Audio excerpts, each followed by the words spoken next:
बिस्मिल्लाहिर्रहमानिर्रहीम। मैं हूं असद खरल और आप देख रहे हैं मेरा यूट्यूब चैनल। नाजरीन, पीडीएम के अंदर जो पॉलिटिक्स हो रही है और जो सफ बंदी हो रही है, एक तरफ वो है और दूसरी तरफ पीडीएम के अंदर ही दरारें किस तरीके से हैं कि बिलावल भुट्टो जरदारी साहब जो हैं आहिस्ता आहिस्ता वो अपने आप को डिस्टेंस पे कर रहे हैं। और इसी तरीके से शहबाज शरीफ साहब जब से ये पीडीएम की मूवमेंट बनी है उस वक्त से लेकर या जो नवाज शरीफ साहब का या मरियम साहबा का जो बयानिया जब से ये दोबारा से नैरेटिव उन्होंने लेकर आए हैं, शहबाज शरीफ साहब दानिस्ता अपनी बेल जो है उसकी एप्लीकेशन वापस लेकर उन्होंने जेल में जाना गवारा किया है, लेकिन वो इस बयानिए के साथ चलने को तैयार नहीं है। इस तरीके आपने देखा गिलगित बल्तिस्तान के इलेक्शन कंपेन की बहाना करके बिलावल साहब ने क्वेटा के जलसे में भी पार्टिसिपेशन नहीं की थी और उसके बाद बहुत सारी ऐसी जो नून लीग के हवाले से जो चीज़ें थी पीडीएम के जलसों के अंदर आई, उस हवाले से भी उन्होंने उसको डिसऑन किया। इसी तरीके से कराची के अंदर जलसे के अंदर नवाज शरीफ साहब जो है उसको उनको उन्होंने तकरीर नहीं करने दी और कई जगहों पे आके उन्होंने ये भी वजाहत की कि ये जो बयानिया है ये पीडीएम का नहीं है, बल्कि ये नवाज शरीफ साहब का या नून लीग का ज़ाती एजेंडा हो सकता है। पीडीएम इस तरह की इदारों के ख़िलाफ़ किसी भी मुहिम जोई का हिस्सा नहीं बन सकती, ना ही पीडीएम का ये एजेंडा है। तो आज मुल्तान का जो जलसा था उसमें भी आपने देखा कि आसफा भुट्टो जरदारी साहिबा जो है उन्होंने यौम तासीस भी था पीपल्स पार्टी का, लेकिन जिस तरीके से अख्तर मैंगल साहब ने तकरीर की या मौलाना फजल रहमान साहब का जो बयानिया था उसके बिल्कुल बरअक्स था उनका बयानिया। उन्होंने बिल्कुल एक मुख्तसर सी तकरीर की और एक फॉर्मेलिटी के तौर पर मैं समझता हूँ कि उनकी वहाँ पार्टिसिपेशन थी, लेकिन इसके बरअक्स जो मरियम साहिबा हैं जिस तरीके से उन्होंने बातें की, जो उन्होंने जो क्रिटिसिज्म किया, जो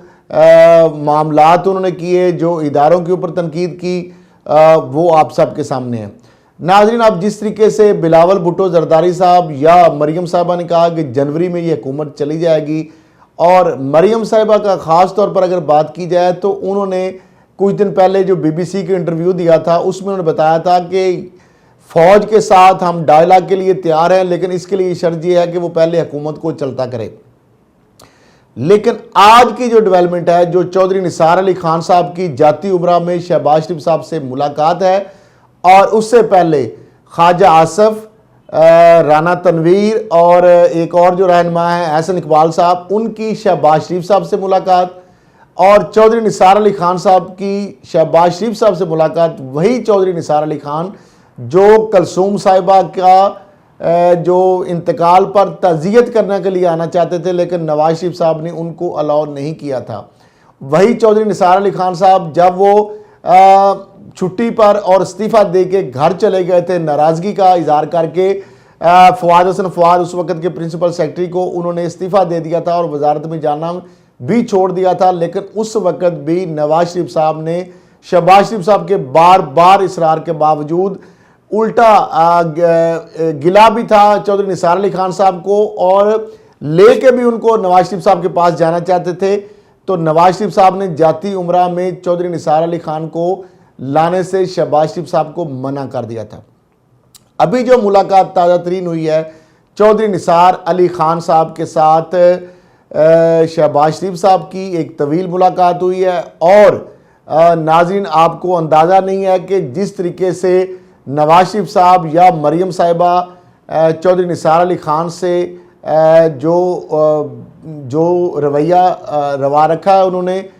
माजी में आपके सामने है। और यहाँ तक कि चौधरी निसार अली खान साहब भी मरियम नवाज़ की जो पॉलिटिक्स है, जो उनका अंदाज़े सियासत है और जो उन्हीं के हवाले से उनके वालिद का भी अंदाज़े सियासत है, उससे सख्त वो क्रिटिसिज्म करते थे उनकी हुकूमत में भी जब वजारत में भी थे, तो इसी तरीके से वो भी उनको नापसंद करते हैं। अब शहबाज शरीफ साहब ने ये जो मुलाकात की है, क्या नवाज शरीफ साहब इस मुलाकात के ऊपर खुश होंगे? क्या नवाज शरीफ साहब की कॉन्सेंट से ये मुलाकात हुई है? मैं समझता हूँ कि ये एक अब लाइन एक ड्रा होगी जो कि आलमोस्ट हो चुकी है कि शहबाज शरीफ साहब पूरी तरह नवाज शरीफ साहब या मरियम साहिबा का जो बयानिया है, जो पीडीएम के हवाले से जो एक पॉलिटिक्स चल रही है, वो बिल्कुल इसके बरक्स है। और मरियम साहिबा का वो बयानिया जिसमें उन्होंने कहा था कि हम हुकूमत से मुज़ाकरात नहीं करेंगे बल्कि हम फौज से मुज़ाकरात करेंगे, शहबाज शरीफ साहब ने आज उसके बिल्कुल बरक्स जो है वो स्टेटमेंट दी है। उन्होंने कहा कि हमें सियासी डायलॉग करना चाहिए, हमें हुकूमत और सियासी पार्टियों को मिल बैठना चाहिए। तो मैं समझता हूँ कि ये एक क्लियर कट एक उनकी जानब से एक बगावत है, अलम बगावत है, जो कि नवाज शरीफ साहब और मरियम साहबा की जो अंदाज़ सियासत है, जो उनका नैरेटिव है, जो उनका बयानिया है, बिल्कुल शहबाज शरीफ साहब ने उसके बिल्कुल एक बरक्स लाइन ली है। और इसी तरीके से जो बिलावल भुट्टो जरदारी साहब हैं, उनको भी पहली मरतबा ये हम देख रहे हैं माजी में कि 3 दफ़ा तो हमने देखा गुज़श्ता 30-40 सालों के कि जो इस्टेब्लिशमेंट जो है नून लीग हमेशा इस्टेब्लिशमेंट की जमात रही है। पहली मरतबा और पीपल्स पार्टी जो है वो एंटी इस्टेब्लिशमेंट जो है उसको कंसिडर किया जाता था। पहली मरतबा ये हुआ है कि जो पीपल्स पार्टी है ये खला जो है वो फिल करने की कोशिश कर रही है, और बिलावल भुट्टो जरदारी साहब जो है वो अपने पत्ते जो है और कार्ड जो है बड़े सोच समझ कर खेल रहे हैं। और जिस तरीके से वो पीडीएम के साथ भी हैं और नहीं भी हैं, पीडीएम में होते हुए भी बहुत सारी चीज़ों पे आके वो वहाँ से उनसे इत्फाक नहीं करते और आके वजाहतें भी देते हैं, लेकिन दूसरी तरफ उन्होंने अपने आप को इंटैक्ट भी रखा हुआ है पीडीएम के साथ। तो अब मामला ये है कि जिस तरीके से अब पीडीएम जो है ये दावा कर रही है कि जनाब हम दिसंबर में या जनवरी में इस हुकूमत को चलता करेंगे, ये कौन सी ऐसी गिदड़ सिंगी होगी जिससे हुकूमत जा सकती है। मैं समझता हूँ कि पीडीएम के अंदर बहुत सारी ऑलरेडी दरारें पड़ चुकी हैं। नून लीग के अंदर एक वाजे जो है वो 2 धड़े बनते दिखाई देते हैं, और इसी तरीके से पीडीएम और जो बयानिया उसका है जिसपे मौलाना फजल रहमान साहब या मरियम साहिबा जो है वो एक तरफ हैं, और बिलावल भुट्टो जरदारी साहब जो हैं वो बिल्कुल इस बयानिए के पूरी तरह इसके साथ नहीं हैं। वो उनका बयानिया भी कदरे शहबाज शरीफ साहब से मिलता जुलता है। और चौधरी निसार अली खान साहब का भी यही बयानिया था कि हमें इदारों के साथ टकराव नहीं, उनके साथ डायलॉग करना चाहिए। और शहबाज शरीफ साहब और चौधरी निसार अली खान साहब एक पेज पे नज़र आ रहे हैं। वही चौधरी निसार अली खान जो नवाज शरीफ साहब को भी यही मशवरा देते थे और इसी बात पे उनकी लड़ाई हुई थी। अब शहबाज शरीफ साहब जो है चौधरी निसार अली खान की ज़बान बोल रहे हैं। क्या नवाज शरीफ साहब इस चीज़ को एक्सेप्ट करेंगे? क्या मरियम साहिबा इस चीज़ को एक्सेप्ट करेंगी? मैं नहीं समझता कि वो किसी सूरत भी इस चीज़ को एक्सेप्ट करेंगे। नून लीग की बहुत सारी जो लीडरशिप है वो शहबाज शरीफ साहब और हमजा शहबाज है उनके साथ खड़ी है। नवाज शरीफ साहब और मरियम साहिबा का साथ देने के लिए वो तैयार नहीं है। जिस तरह मैं पहले भी कह चुका हूँ कि नून लीग के अंदर अब ये बड़ी बात शिद्दत से महसूस की जा रही है कि हमें अब इस चीज़ का तयन कर लेना चाहिए कि क्या हम मुल्क दुश्मन जो है या रियासत दुश्मन जो है पॉलिसी हैं उनके साथ खड़ा होके अपना फ्यूचर जो है वो दाव पर लगाएंगे, या कि हम मुल्क की इदारों के साथ एक मफाहमत की पॉलिसी इख्तियार करके अपना जो फ्यूचर है, अपना जो मुस्तकबिल है, अपनी जो सर्वाइवल है उसको बचाएंगे, ताकि आगे फ्यूचर जो पॉलिटिक्स है या सियासी मंजरनामे में हम अपनी सियासी जो स्पेस जो है वो बना सकें। तो मामला ये है कि ये जो सारी चीज़ें हो रही हैं इससे अब वो जो नून और शीन बीच में से निकलने जा रही है, अल्टीमेटली वो जो बिल्ली है वो बिल्ली थैले से बाहर आ रही है। और अब शहबाज शरीफ साहब जो है उन्होंने अलम बगावत बुलंद कर दिया। शहबाज शरीफ साहब से जब पीडीएम के हवाले से बात की तो उसके ऊपर उन्होंने गुफ्तगू नहीं की, उन्होंने उससे ग्रेज किया। पीडीएम की जो पॉलिटिक्स है उसके साथ हमजा हों या शहबाज शरीफ साहब हों, वो उस बयानिए के साथ चलने को तैयार नहीं है, और यही वजह है कि वो आके जेल में बैठे हुए हैं। उन्होंने प्रेफर किया है जेल में रहने को, बावजूद इसके कि वो आज़ाद रह सकते थे, उनके पास बेल की ऑप्शन थी जो कि दानिस्ता उन्होंने खुद वापस ली वो एप्लीकेशन, जिसकी बुनियाद पर फिर उनको जेल में जाना पड़ा। तो अब ये जो मामलात हो रहे हैं इसके हवाले से नई साफबंदियाँ क्या हो रही हैं। 13 दिसंबर को क्या होने जा रहा है? 13 दिसंबर को भी मुल्तान के जलसे की तरह हुकूमत बुलंदोबांग दावे भी करेगी। कोरोना SOPs की अमल दरामद की आड़ में जलसा अब देखना ये है कि क्या मुल्तान की तरह हुकूमत पहले बुलंदोबांग दावे करके गवर्नमेंट रिट कायम करने की बात करके SOP को इंश्योर करने के नाम पर जलसे की इजाज़त ना देकर उसी तरीके से दोबारा इजाज़त देगी, या हुकूमत जो है अब जो है इस पर सख्ती से अमल पैरा होगी। मैं ये समझता हूँ कि मुझे जहाँ तक लग रहा है कि लाहौर का जलसा भी होगा, हुकूमत जो है उसकी बढ़के उसके जो दावे हैं वो काम नहीं आएंगे। और दूसरी बात यह है कि अभी तक नून लीग की जो क़यादत है वो इस जलसे के हवाले से कोई मुतहरक नज़र नहीं आती, कोई मोबिलाइजेशन जो है कारकुनों में, कोई मोटिवेशन जो है वो अभी नज़र नहीं आ रही। अब देखना ये है कि ये जलसा जो है मीनार पाकिस्तान का जो जलसा है, जिस तरह दावा किया जा रहा है नून लीग की जानब से बहुत बड़ा हम जलसा करेंगे, क्या ये इमरान खान साहब के 2011 के जो जलसा है उसका रिकॉर्ड तोड़ देगा? मुझे तो नहीं लगता। अब 11 जमातें मिलकर भी मैं नहीं समझता कि उस जलसे का रिकॉर्ड तोड़ सकेंगी। तो अब ये मरियम साहिबा जो है कारकुन या बंदे इकट्ठे करने में तो कामयाब हो जाएंगी, लेकिन क्या इससे वो हुकूमत का ख़ात्मा करने में कामयाब हो जाएंगी? अब बात यह है कि यहाँ पे एक बात की है आज उन्होंने कि जनाब यहाँ 13 दिसंबर को हम अगले लाए अमल का इंतज़ार करेंगे। अगला लाए अमल जो है वो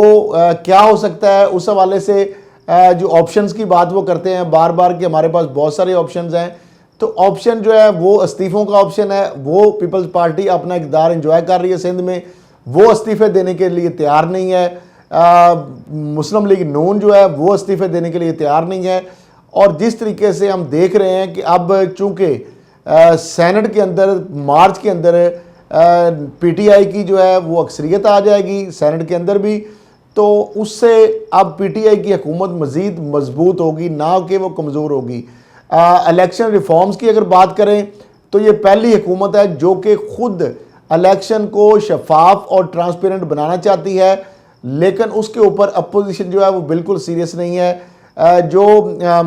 बायोमेट्रिक यानी जो वोटिंग जो है, इलेक्ट्रॉनिक वोटिंग है, उस हवाले से जो हुकूमत ये इकदाम करने जा रही है। और दूसरी जानब सेनेट इलेक्शन के अंदर जो सीक्रेट बैलेट की जगह पे जो हॉर्स ट्रेडिंग होती थी, जो एक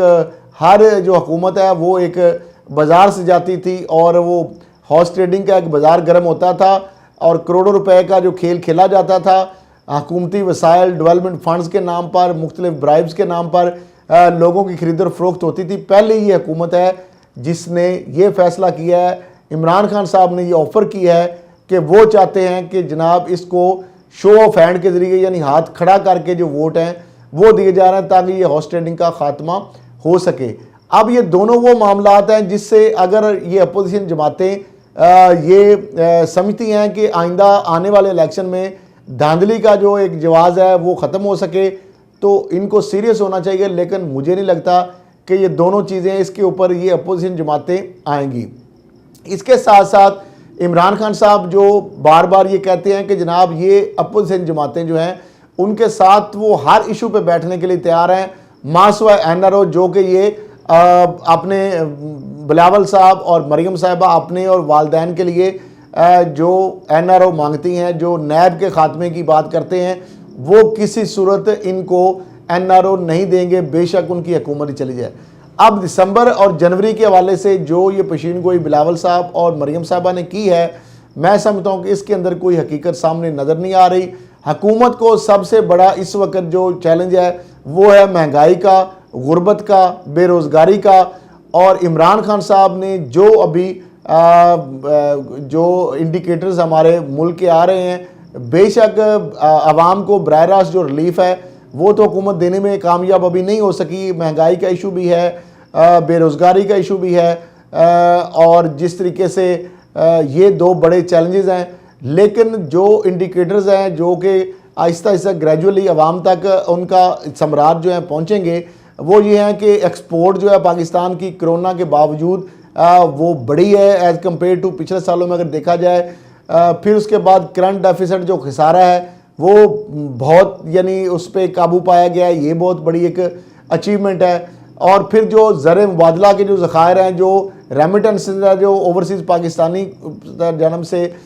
उसके अंदर इजाफा होना, मैं समझता हूँ कि ये बहुत बड़ी एक अचीवमेंट है। और ख़ास तौर पर जो सनती पॉलिसी और टेक्सटाइल पॉलिसी के हवाले से जो उसका रिवाइवल हुआ है कि 2004-5 साल पहले, अगर हम ये 3 साल पहले की बात करें तो उस वक्त तक ये टेक्सटाइल सेक्टर और बुरी तरह ये तबाह हो चुकी थी। हमारी एक्सपोर्ट जो है वो ना होने के बराबर थी। टेक्सटाइल इंडस्ट्री जो है वो तकरीबन बंद होने के करीब पहुंच चुकी थी। लेकिन अब ये हुकूमत ने जो पॉलिसी का ऐलान किया, जो इंसेंटिव दिया है उनको, बिजली के बिलों में 25 और 50% राहत दी है, उससे पूरी इस्तेदाद कार के साथ जो हमारी टेक्सटाइल जो इंडस्ट्रीज़ है वो चल पड़ी है। और ना सिर्फ रोज़गार लोगों को मिला है, बल्कि मौजूदा भी अगर देखा जाए तो 25% मज़ीद लेबर जो है उसकी ज़रूरत है, कमी पैदा होगी और 30,000 नई जो है वो लूम्स लग रही हैं। एक्सपोर्ट के ऑर्डर पहली मरतबा हो रहा है। हम देख रहे हैं कि जो डाइवर्ट हो गए थे,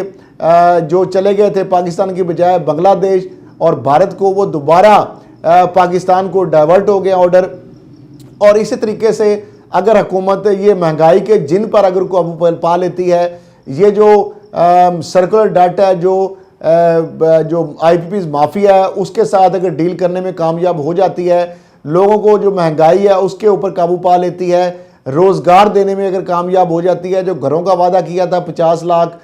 उस हवाले से अगर हुकूमत कामयाब हो जाती है, रोज़गार लोगों को देने में कामयाब हो जाती है, तो फिर तो ये अपोजिशन का एक गैर फितरी और जो एक इत्तेहाद है, जो कि एक स्कैटर्ड किस्म का लोग, जो पार्टियां आपस में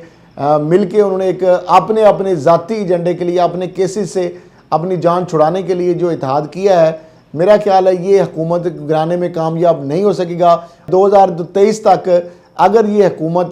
काम करती है और जिस तरह इमरान खान साहब ने कहा है कि 2-2.5 साल हमें चीज़ों की सिमत दुरुस्त करने में या ठीक करने में लगे हैं, और आगे जो अब 3 साल हैं इसमें हम जो चीज़ मुल्क को उठाएंगे,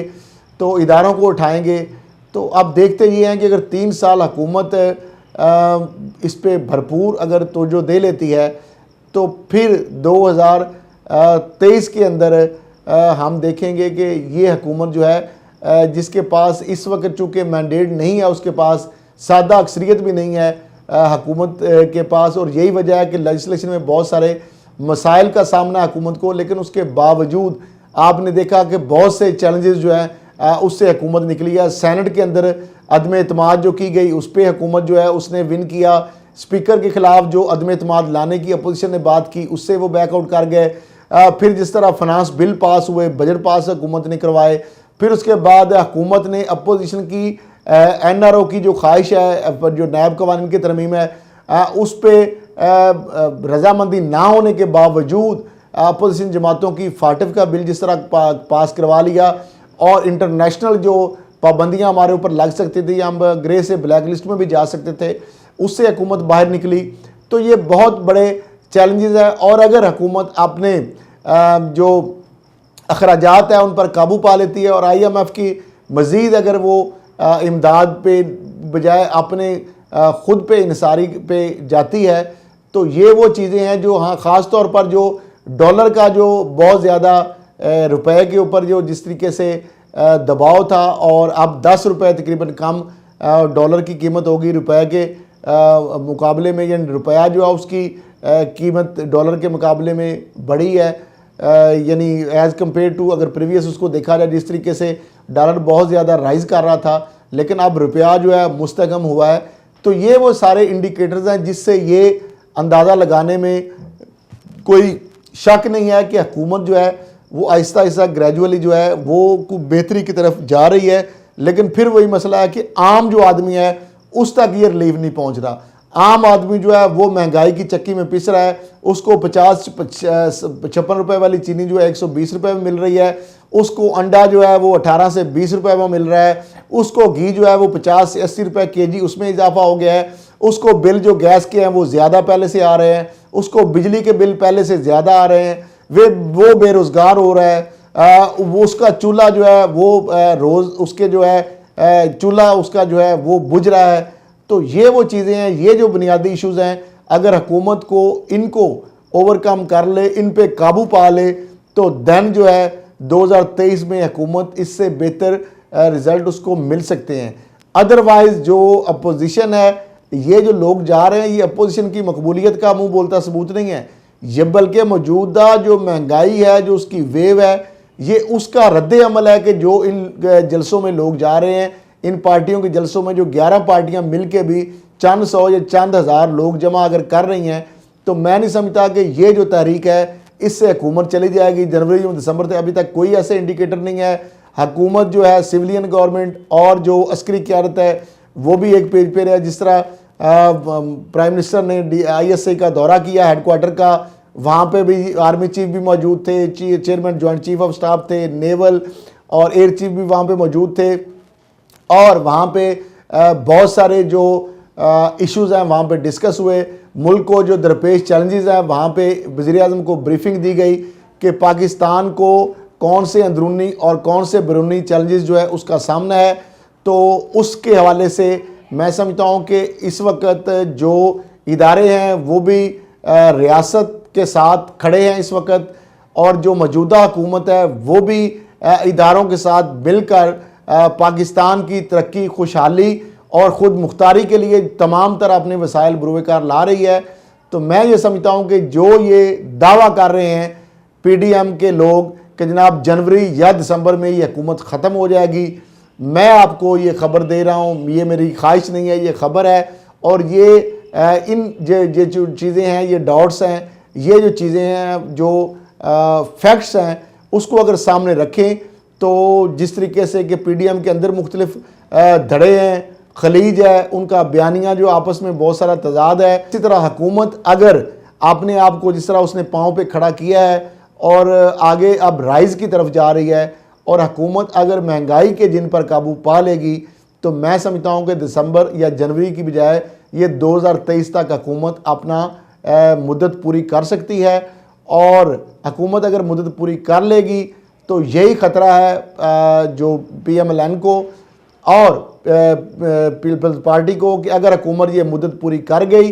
तो जिस तरह 30-40 साल हम जो परफॉर्म नहीं कर सके, जो अचीवमेंट 30-40 सालों में भी नहीं कर सके, अगर ये हुकूमत